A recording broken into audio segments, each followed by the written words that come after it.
It's official, my Mac Pro is retired, and only 1 year after I got it, and it is now listed for sale. Replacing it is a tiny box that uses less power at full load than my previous aluminum beast when it's sitting there doing absolutely nothing. Now I have to be honest and let you know that no, the M1 Mac Mini doesn't smoke the Mac Pro in every possible way like it does with the previous Mac Mini that costs way more, but it does excel in many ways, and with a price tag of only $899 for my 16GB model, it is unbelievably good for the price. In this video, I will tell you everything, both the real world issues that I faced with the Mac Mini, some of which I've solved and how I did that, others that I haven't yet, also the ways that the Mac Pro smokes the M1 Mac Mini, and the many benefits of making this switch, and along with that, a very helpful tip for those of you guys who are using M1 Macs. But first, if you guys enjoy our content and you haven't yet subscribed, which about 80% of you haven't, hit that subscribe button down below and help us reach our goal of 600,000 subs before our official 2-year mark in March. We would really appreciate it. And if you want to get the best price on an M1 Mac Mini, I'll leave some links down in the video description below. Let's start with the easy stuff and then we'll get into what really pushes this machine. But first, I want to be honest and get it right out there. The biggest reason to sell my beautiful Mac Pro is the money. Once it sells, I will have a bunch of cash in my account to buy more tech or to put into the house that we're building. If it was a straight trade for the Mac Mini, there is no way I would do it, even though the Mini does speed up my workflow in multiple ways. Having the ability to easily expand the RAM and the SSD and upgrade the graphics card and add in additional PCI cards is great, and that's what really sets the Mac Pro apart from most other Macs. But that doesn't mean that it's not worth getting rid of it right now, which I'll have a few more good reasons for that I'll talk about in just a bit. Now let me tell you the biggest difference that I personally noticed as soon as I swapped to the Mini in day-to-day use, and that is how snappy it is. You would think that the $15,000 Mac Pro would be quick at simple tasks like opening folders, accessing my server, opening apps, and even surfing the web, but the Mac Mini is noticeably snappier at all of these. For example, Photoshop takes about 6 seconds to fully open on the Pro and only 3 seconds on the Mini. Lightroom Classic takes just 4 seconds instead of 8, and not only that, but the editing experience is also smoother, which is nuts. The same thing goes for other applications that I use all the time. For example, opening a large WAV file in Audacity takes just 5.5 seconds compared to 10 on the Mac Pro, and to denoise that file, it's just 29 seconds compared to 46. So how is this possible when the programs are designed and optimized for the x86 processor in the Mac Pro?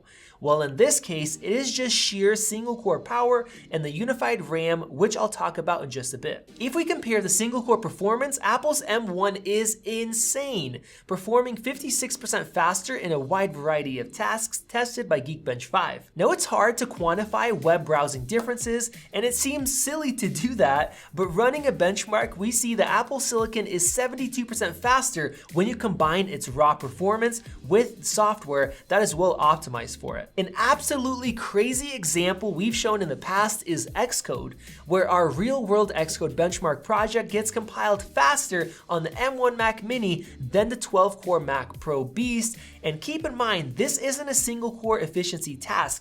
This is maxing out all of the cores. This is where the 12 Xeon cores pulling 193 watts should have the advantage, but nope. The 15-watt $899 M1 takes the win despite the Mac Pro being 63% faster in mixed multi-core tasks and a whopping 83% faster in 100% CPU rendering tasks like 3D rendering. But of course, I am not a coder or a 3D graphics designer. I'm a content creator focused on video, so surely the Mac Pro that is tailored for this with its crazy powerful graphics card should smoke the consumer-focused Mini. Right? Well, yes, kind of, somewhat, or sometimes. Let me explain.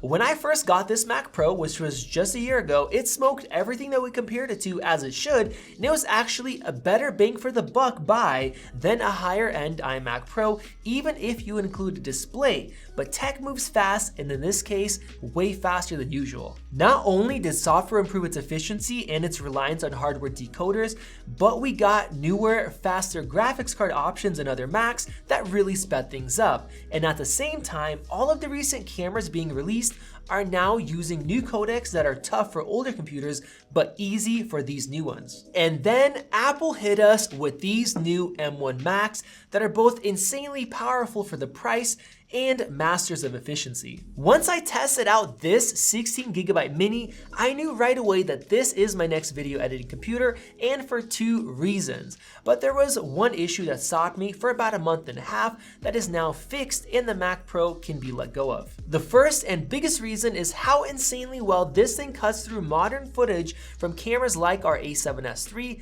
and EOS R5. This is the same format of footage that people really struggle with from GoPros and DJI drones, but these cameras take it to the next level, being able to shoot 4K at 120 frames per second with 10-bit 422 recording, and this absolutely destroys even modern computers, including my $15,000 Mac Pro. As you can see, we get a huge, stuttery, uneditable mess with Canon's footage, even in Final Cut Pro, and just like most people with MacBooks and Macs, I had to transcode this footage before editing it. Since I have 12 cores and a beastly graphics card, I could do this much faster than most, and 2 hours of footage took 2 hours to transcode before I could start editing.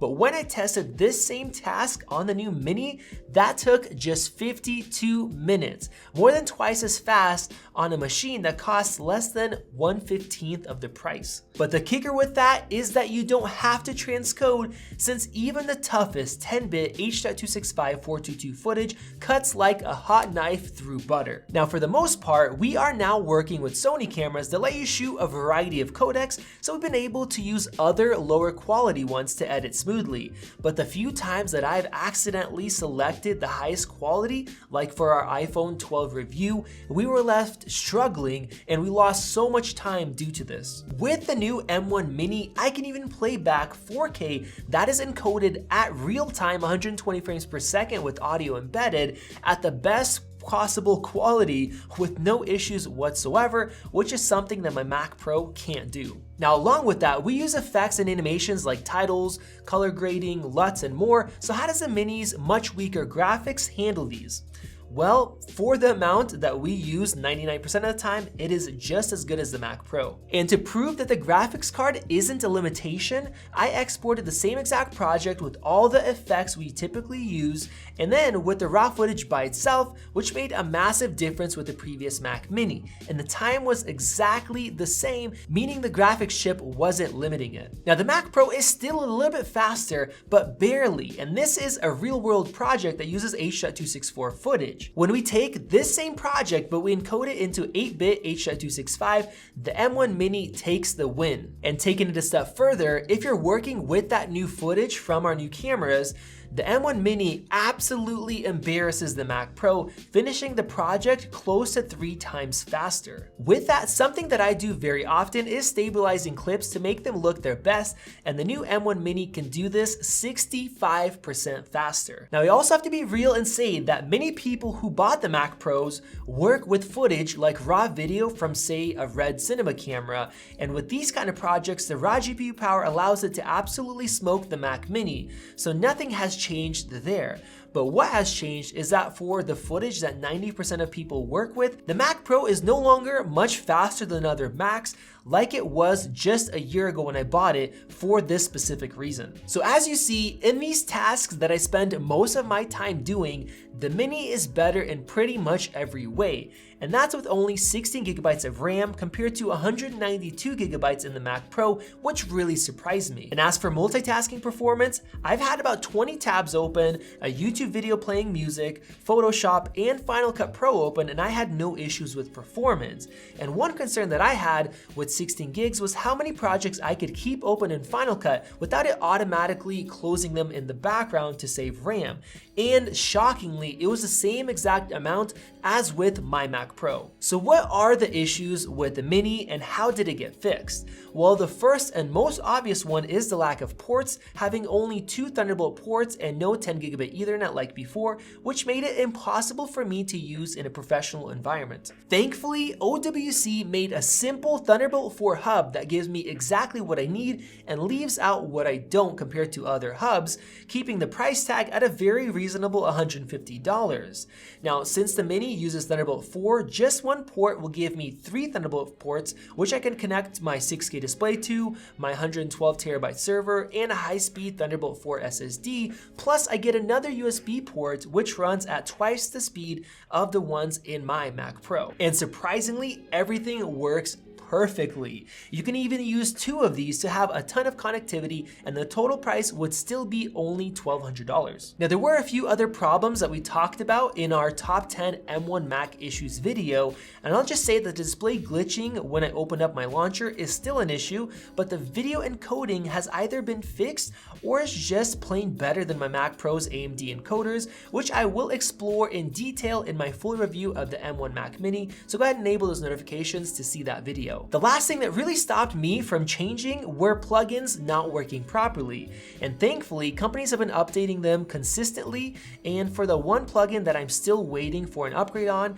I can actually run Final Cut Pro in Rosetta emulation mode if I need to use it, which is a big tip for all of you M1 Mac owners. And now, the other reason that I knew that I had to sell my Mac Pro was simply because if the Mac Mini performs this well, once we get M1X Max or we get a Mac Pro with up to 32 Apple Silicon cores, that will annihilate my Mac Pro, and it most likely will cost much less as well. I love my Mac Pro. It is a beautiful machine that has served me well, and I'm proud of owning it. But if I don't sell it now, I believe that the used price will drop dramatically.